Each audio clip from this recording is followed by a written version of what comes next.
happy Tuesday. Like many of you, I'm practicing social distancing, so working from home today as we all work together to flatten the curve of this pandemic. This virus and its consequences bring a lot of challenges for us as an agency and as a state and as a society.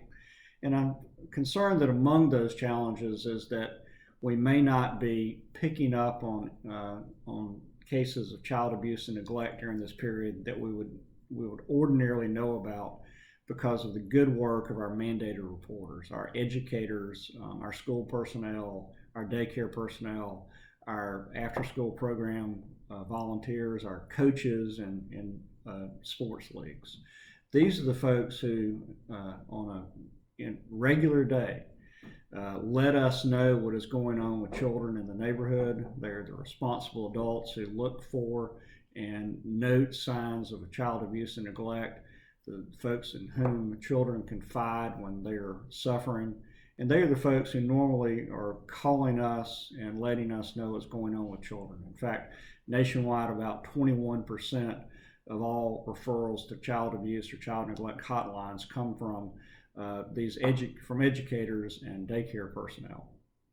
Since children are out of school and out of these other programs, we need the public to be more vigilant. We need you to make sure that you're checking on children in your neighborhood, that you're engaging with parents, that you're noting whether a child seems to be struggling. I'm sure that children will still be out on the sidewalks and out playing, so I would encourage you to make sure that your neighbors are doing well. It's not just a matter of checking for child abuse or child neglect, but it's also just a matter of making sure that everyone is doing as well as they can in this difficult time. This is a time that brings, for parents and for families and for all individuals, extra stress, their financial stresses, emotional stresses. And so let's all take the opportunity to, while practicing some social distancing, of course, engage with our neighbors, check up on our neighbors, make sure that everybody's doing well. At the agency, at dph in Georgia, we've actually seen about a 50% drop in the number of referrals to our child neglect hotline since schools were out. And so we do need y'all to take an active role in engaging with families and making sure that if children are suffering at home during this time, that we're picking up on it, because our staff, the brave responders that they are going out and investigating cases when we need to make sure that children are safe. That's our number one priority in child welfare in Georgia, and we're going to continue to do it during this time. Speaking of things associated with the pandemic, one of the great things that we have the privilege of doing at Georgia dph, of course, is issuing benefits to folks who are vulnerable, financially vulnerable. And so you may have heard that we are now going to do what we call P-SNAP or Pandemic SNAP. Essentially, those families who are already receiving food stamps will get an extra allotment perhaps at the end of the month. So what we're doing is we're going to give each family the maximum food stamp available to that family. So for example, if you are a senior citizen getting just a little bit of food stamps, you'll now get, just a family of one, you'll now get the maximum for the month of $194. If you're perhaps your family of three was getting a certain amount based on your current income, you'll now get the maximum for that family. And I think by this, we'll do this at the end of the month, and we'll do this again in April. We'll be able to make sure that families that are struggling financially during this time are able to put food on the table. I anticipate we'll be issuing about another $15 to $20 million in food stamp benefits through this program, which will last at least through April. We have also, of course, moved a lot of our work online. This past week, we made the decision to close the lobbies to public traffic, except in some situations in which folks might need a certain accommodation.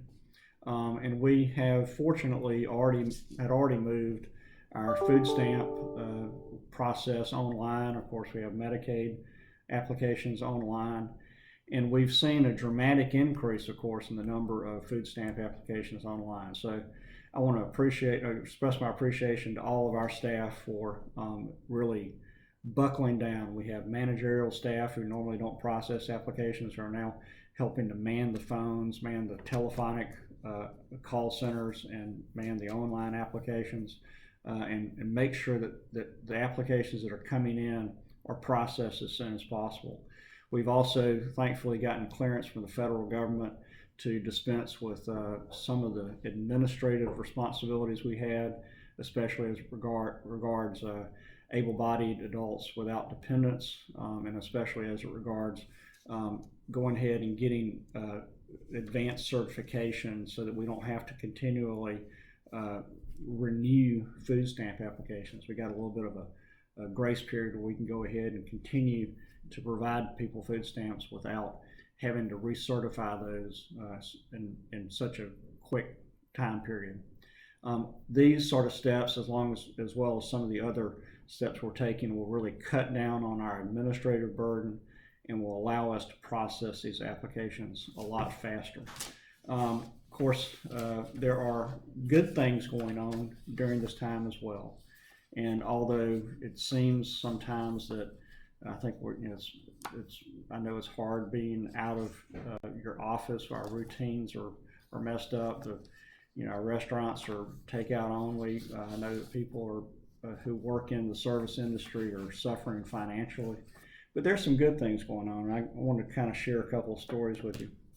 So Mary Barrett Yancey, who is our director in Region 5, noticed that the lobby in Clark County, where she is the director, was full of parents with their school-age children who were trying to apply for benefits. And of course, we know that many families don't necessarily have the computer facilities to apply for benefits online.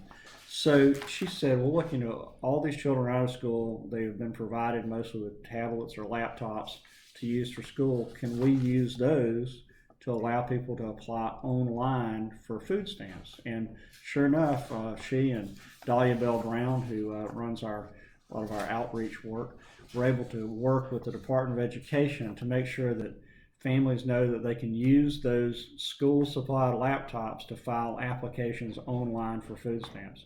It's especially important to really promote social distancing, but especially now that our lobbies have needed to close to protect people's health. So that's the kind of quick thinking and ingenuity that we're seeing during this time. In Region 1, one of our State of Hope ecosystem partners let us know that they are working with a number of families that are doing homeschooling to help them work to navigate sort of the online homeschool situation. That's been especially important with regard to all the math and other things that a lot of times us parents don't know about. Oh, look, here comes my oldest son. In Region 2, the local family connection has been filling the gaps needed for the school-age children in the form of school supplies, food, and many of the other items that they may normally get from the school, but they're not getting now. And finally, our partners at the United Way and the Community Foundation of Atlanta, who are also members, of course, of our State of Hope program, are putting together a COVID-19 response and recovery fund. This is the kind of philanthropic work that will help our vulnerable families in Georgia get through this time. I know that many of you are, whether you're working with DFACS, for DFACS, or with DFACS, whether you're just a member of the public.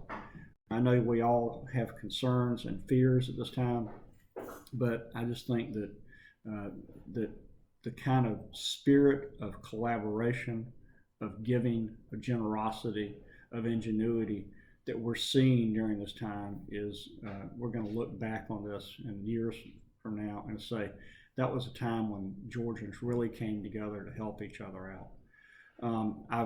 I know that our staff continues to have questions about exposure to the virus, about what to do if people have symptoms, we are regularly working to send out communications to you to address that. And of course, if you have DFACS questions, you can always email our special COVID question line, and you can always, of course, email me, talkwithtom@dph.georgia.gov. Thank you for continuing to hang in there and work hard and do all you can to love your neighbor and to care for those around you and during this time. And I think we will look back on this as a time when Georgians came together and really did all they could for each other. So thanks, stay safe, stay healthy, wash your hands. Bye.